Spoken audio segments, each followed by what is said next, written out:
Karibuni boardroom ya bodi ya ligi kuu Tanzania. Awali ya yote napenda kuwashukuru kwa commitment yenu. Siku zote nimekuwa nikisema kwamba bodi ya ligi kuu Tanzania miongoni mwa watu ambao ni sehemu ya ukuaji wa bodi, ni sehemu ya ukuaji wa mpira wetu wa miguu, basi ni waandishi wa habari. Na leo umedhihirisha kwa vitendo. Tangu asubuhi nafikiri saa 2, saa 3 mpaka saa hizi saa 8 na kwenda saa 9 tuko hapa kwa ajili ya kupata briefing. Kwa hiyo binafsi nawashukuru kwa niaba ya bodi na shirikisho la mpira wa miguu Tanzania, kwa kweli nawashukuru kwa commitment yenu, nawashukuru kwa namna ambavyo mnavyosemea mpira wetu. Leo tulikuwa na kikao na wenzetu wa Yanga African Sports Club. Kama mnavyojua ni utaratibu wa kawaida bodi kuweza kukutana na wadau wake, mdau mkubwa akiwemo vilabu. Kwa hiyo tulikuwa na hicho kikao. Leo tulikuwa na hicho kikao. Itakumbukwa kwamba bodi ya ligi kuu Tanzania ni chombo cha vilabu.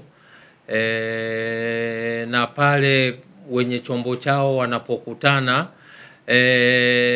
na watendaji na mamlaka za chombo chao, basi kwa kweli siku zote kumekuwa ni jambo ambalo sisi kama bodi, kwa maana ya good governance, kwa maana utawala bora, ni kitu ambacho tunakifurahia na kitu ambacho tunaamini kinaweza kikatuondoa kwenye migogoro na kutupeleka pale ambapo kila mmoja anatamani kuweza kufika. Sisi sote ni mashuhuda, kumekuwa na sintofahamu kubwa katika mchezo namba 184, mchezo baina ya Yanga na Simba ambao tuliwailisha pale tarehe 8 nafikiri Machi. Na tangu tulivyowailisha kumekuwa na mambo mengi yamepita hapa katikati. Mara baada ya kuwailisha tulipokea malalamiko kutoka kwa wenzetu wa Yanga wakijaribu kuomba bodi ya ligi kuu kupitia kamati yake ya usimamizi na uendeshaji iweze kuona namna gani nzuri ambavyo inaweza kuwapatia pointi 3, lakini pia kulikuwa na malalamiko mengine ambayo waliainisha katika barua yao.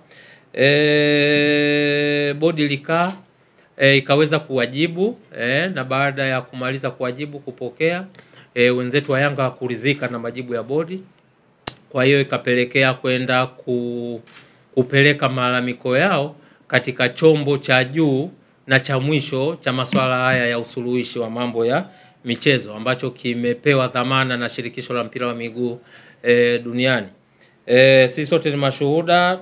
Baada ya shauri kupelekwa kasi walikaa wakalifanyia maamuzi, na baada ya kufanyia maamuzi vilabu vyote vilijulishwa, bodi tulijulishwa, shirikisho la mpira wa miguu tulijulishwa, na baada ya kupokea hiyo taarifa tulikuwa na wajibu sasa wa kueleza umma ni kitu gani ambacho wenzetu wa kasi wameweza kuamua. Kwa hiyo baada ya yale maamuzi sisi tuliamini kwamba kila kitu kimefika mwisho, na kwa mujibu wa utaratibu wa masuala ya mpira, kwa mujibu wa kanuni zetu tulizokuwa nazo zinatambua kwamba pale kunapotokea mgogoro wowote unaohusisha masuala haya ya michezo ya ligi, unaohusisha ligi, basi chombo cha mwisho chenye maamuzi ni kasi. Lakini ukienda kwenye katiba pia shirikisho la mpira wa miguu nayo inatambua hivyo. Ukienda kwenye governing regulation ya bodi ya ligi kuu ambacho ni chombo cha vilabu, ambapo wenye chombo chao ni vilabu, pia inazungumzia hayo mazingira. Pale itakapotokea sintofahamu, mgogoro wote ambao umetokea katika mchezo wa ligi, basi chombo ambacho kimepewa dhamana cha mwisho kabisa cha kufanya maamuzi kwa mujibu wa katiba ya shirikisho la mpira wa miguu duniani ni FIFA. Lakini pia hata katiba ya vilabu vyenyewe hivi ambavyo vinashiriki ligi zetu zote 3 ambazo tunazosimamia, pamoja na zile ligi za kule chini, kwa maana ligi za wilaya, ligi za mikoa, zote lazima katiba za kila timu lazima ziseme kwamba itakapotokea mgogoro wowote unaohusisha masuala ya michezo, kwa maana ya ligi na vitu vya aina hiyo, basi chombo cha mwisho kitakachokuwa na mandate ya kumaliza huo mgogoro ni kasi. Na unaweza ukaona kwamba sisi tulisimama tukiamini kwamba swala hili limefika kasi, limeisha. Kwa hiyo tuliendelea na utaratibu wetu wa kutangaza ratiba, tukaupangia huo mchezo ratiba namba 184 kwamba utachezwa Juni 15.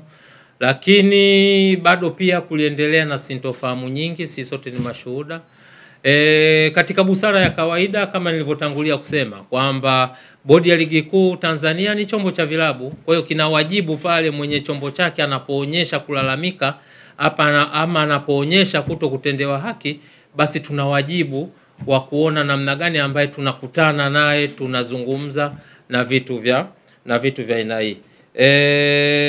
Kwa hiyo tosha kusema kwamba katika kutekeleza haya ambayo nimetangulia kuyazungumza, leo tulikuwa na kikao na wenzetu wa Yanga kama ambapo nilivyosema, na msingi wake mkubwa ni kuona namna gani ambavyo tunatoka katika hii sintofahamu iliyojitokeza tangu huo mwezi wa 3.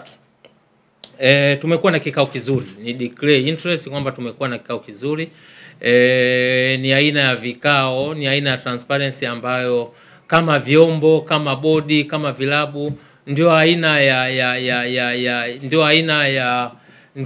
ndio platform pekee kwamba kunatokea tatizo, mnaandikiana barua, mnakutana, mnajadili mambo yenu kwa pamoja, and then mnatengeneza mwelekeo ili muweze kutoka hapo mlipofika.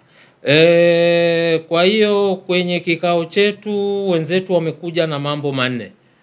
Wenzetu wamekuja na mambo manne ambayo sisi kama bodi, kama secretariat tuna wajibu ya kupokea na kuyachakata. Sio kupokea tu, tunapokea na kuyachakata, na yale ambayo mnaona kwamba yako ndani ya scope ya bodi ya ligi kuu kwa maana kuyafanyia maamuzi, basi tunayafanyia maamuzi. Kwa yale ambayo tutaona kwamba yako nje ya uwezo wetu, basi tutapeleka kwenye mamlaka husika ili yaweze kufanyiwa kazi na yafanyiwe maamuzi pia. Kwa hiyo kwenye mambo manne, jambo la kwanza ambalo tumepokea kutoka kwa wenzetu baada ya majadiliano marefu, azimio la kwanza ni kuvunjwa kwa kamati ya usimamizi na uendeshaji ya bodi ya ligi kuu. Sisi sote ni mashuhuda, kila baada ya mizunguko kuna kamati ambayo ipo kwa mujibu wa kanuni tulizojiwekea. Ukisoma governing regulation ambayo hii ina govern utendaji wa kila siku wa bodi, unaweza ukaona kwamba imetaja kwamba kutakuwa na kamati ambayo imekasimiwa madaraka kwa ajili ya kusimamia na kuendesha ligi. Lakini ukienda kwenye kanuni pia imezungumzwa. Kwa hiyo hilo lilikuwa ni ombi lao ama takwa lao ambalo wameliwasilisha leo. Jambo la pili ni kujiuzulu kwa afisa mtendaji mkuu. Jambo la tatu kujiuzulu kwa katibu mkuu wa shirikisho la mpira wa miguu Tanzania, na jambo la 4 ni kuona kwamba bodi ya ligi kuu Tanzania inakuwa huru, kwa maana inakuwa inakuwa chombo huru, inakuwa legal entity. Itoshe kusema kwamba secretariat pamoja na uongozi wa bodi ya ligi kuu Tanzania, kwa sababu kwenye kikao alikuwepo mwenyekiti wa bodi, alikuwepo makamu mwenyekiti wa bodi, alikuwepo mjumbe wa management committee ambayo imekasimiwa madaraka na mkutano mkuu kuweza kusimamia utendaji wa kila siku wa bodi ya ligi kuu. Tumepokea. Itoshe kusema kwamba tumepokea, na ukitazama kwa mujibu wa governing regulation tuliyokuwa nayo, haya mambo yote manne unaweza ukaona kwamba yapo out of scope, yani yapo nje ya uwezo wa bodi ya ligi kuu kuweza kuyapokea, kuyajadili na kuyatolea uamuzi.